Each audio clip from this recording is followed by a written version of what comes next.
Imagine walking into a room that countless people dream of visiting their entire lives. A room so famous, so sacred, that the very air seems to whisper secrets of the past. You tilt your head back, and there it is, the Sistine Chapel ceiling. You've seen pictures, you've seen reproductions in textbooks, documentaries, maybe even coffee mugs, but nothing, absolutely nothing, compares to standing there in the hushed silence of the Vatican and looking up at Michelangelo's masterpiece. It's not just paint on plaster, it's an entire universe of ideas, symbols, and mysteries waiting to be decoded. And today, we're going to uncover some of its most astonishing secrets. At first glance, the ceiling feels overwhelming. Imagine a canvas that stretches over 500 square meters, filled with more than 300 figures, every single one of them painted by Michelangelo between 1508 and 1512. He was not a trained painter, he was a sculptor, and yet, under immense pressure from Pope Julius II, Michelangelo climbed the scaffolding and created one of the greatest works of art in human history.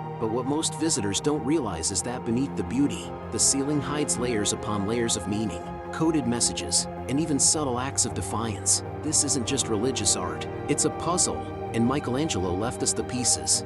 One of the first things you notice are the 9 central panels, the most famous being the creation of Adam. That iconic moment where God stretches out his hand and almost touches Adam has been endlessly analyzed. But here's the secret, the shape behind God is not random.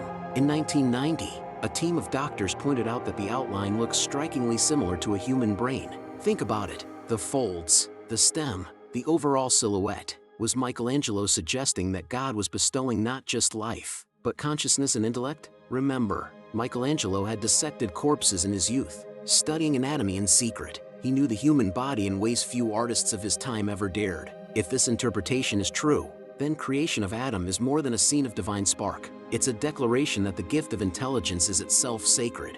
And that's just the beginning. Another panel, the separation of light from darkness, shows God twisting in a strange pose. For centuries, people thought it was just awkward anatomy. But once again, doctors looked closer. That contorted shape matches the human spinal cord and brain stem. Is it coincidence? Or was Michelangelo, frustrated with church restrictions on knowledge, secretly embedding anatomical lessons into holy imagery? This hidden symbolism has made scholars reconsider the ceiling entirely, not as a passive religious narrative, but as a complex dialogue between faith and science. But Michelangelo didn't stop there. He filled the ceiling with prophets, sibyls, and ancestors of Christ, each chosen carefully. The sibyls, for instance, come from ancient pagan traditions. Why would a chapel in the very heart of the Vatican include figures from Greek and Roman mythology? Because during the Renaissance, humanists believed that truth could be found in many traditions. By painting the Delphic Sibyl alongside the prophet Isaiah, Michelangelo was bridging the classical world with Christianity. It was a bold statement that knowledge and spirituality were universal. In a way, Michelangelo was reminding viewers that wisdom transcends religion, that divine insight can come from anywhere. And let's not forget the ancestors of Christ, painted along the sides. They appear less divine and more human. Some look tired, confused, even ordinary. Why would Michelangelo do this? Perhaps to remind us that greatness doesn't emerge from perfection, but from humanity itself. These weren't flawless saints, they were people with doubts, struggles, and imperfections. In other words, he was painting relatability onto the ceiling, centuries before the concept even had a name. Now, here's where things get really fascinating. Michelangelo's relationship with Pope Julius II was, let's just say, complicated. Julius was known as the warrior pope, constantly at odds with artists and leaders alike. Michelangelo didn't even want this commission. He suspected his rivals had set him up to fail by forcing him into painting instead of sculpting. So how did he get his revenge? Through subtle defiance hidden in the art itself. Look closely at the prophet Zechariah. He's painted with a figure behind him making what appears to be a rude hand gesture known in Renaissance Italy as the fig, a kind of insult. Scholars believe this was Michelangelo mocking Julius II, whose face just happens to resemble Zechariah's. Imagine that, Michelangelo trolling the Pope in one of the most sacred spaces on earth. It's proof that even geniuses couldn't resist a little rebellion. And speaking of rebellion, Michelangelo was constantly pushing the boundaries of what was acceptable in religious art. The muscular bodies, the dramatic poses, they weren't just decorative, they reflected his obsession with the human form as divine architecture. To Michelangelo, the body itself was a temple. That's why his figures, even prophets and angels, look like Olympic athletes. They radiate strength, power, and dynamism. But beyond aesthetics, some historians believe this was Michelangelo's way of challenging the church's discomfort with the body. By putting it on full display, He was saying, this is holy too. Flesh and spirit are not opposites, they are intertwined.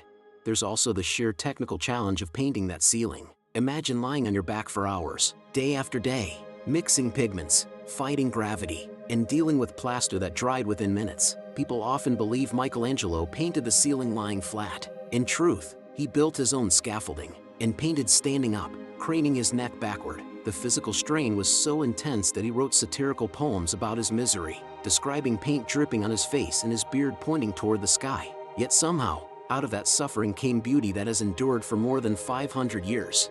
But here's a question: why does the ceiling still feel so modern, so alive, even after half a millennium? The answer lies in Michelangelo's storytelling. He didn't just paint static scenes, he captured moments of tension, emotion, and movement. Look at the creation of Eve. Adam is slumped in sleep, vulnerable, while Eve rises with a gesture of awe, almost timid but filled with destiny. Or the flood, where chaos and desperation unfold in waves of figures clinging to boats, children crying, people begging for survival. These aren't distant biblical tales. They feel raw, human, immediate. That's Michelangelo's genius, making the eternal feel personal.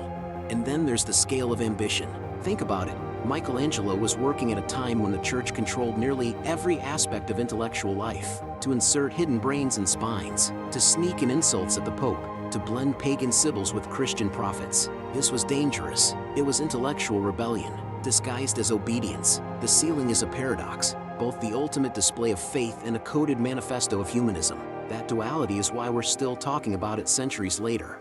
Even the very order of the panels tells a story. Instead of beginning with the birth of Christ, Michelangelo starts at the very beginning, Genesis. It's a cosmic sweep from the creation of the world to the drunkenness of Noah. By choosing this arc, he framed the chapel not just as a place of worship, but as a microcosm of existence itself. The ceiling becomes a mirror of humanity's journey, our origins, our flaws, our search for redemption.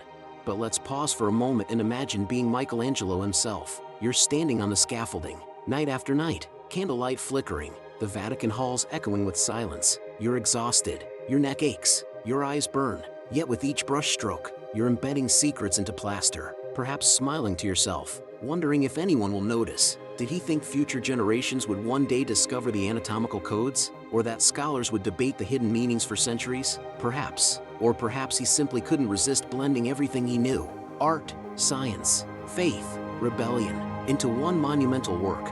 And here's the beautiful irony. Millions of visitors file through the Sistine Chapel every year, craning their necks just as Michelangelo once did. Most see beauty, grandeur, and holiness. Few realize that above them, in those vibrant colors, are whispers of anatomy, satire, philosophy, and defiance. It's as if the ceiling itself is winking at us, saying, look closer, there's more here than meets the eye. So the next time you find yourself in Rome, standing shoulder to shoulder with tourists, shushed by guards, and overwhelmed by the sheer weight of history, take a breath, look beyond the famous fingertip-to-fingertip scene. Notice the muscles, the gestures, the hidden shapes. Remember that Michelangelo was not painting for a moment, he was painting for eternity. And eternity, as it turns out, is filled with secrets.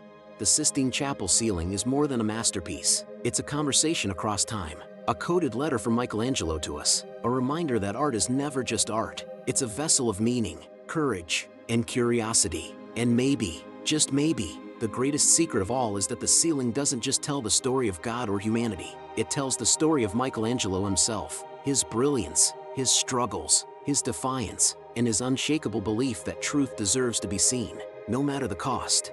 And that is why, 5 centuries later, we still crane our necks and stare in awe. If you enjoyed watching, be sure to hit that like button. It truly makes a difference for the channel. Pass this video along to a friend who enjoys a great mystery. And if you haven't subscribed yet, go ahead and do that so you don't miss what's coming next. There's still so much to explore, and I'd love to have you join me for it.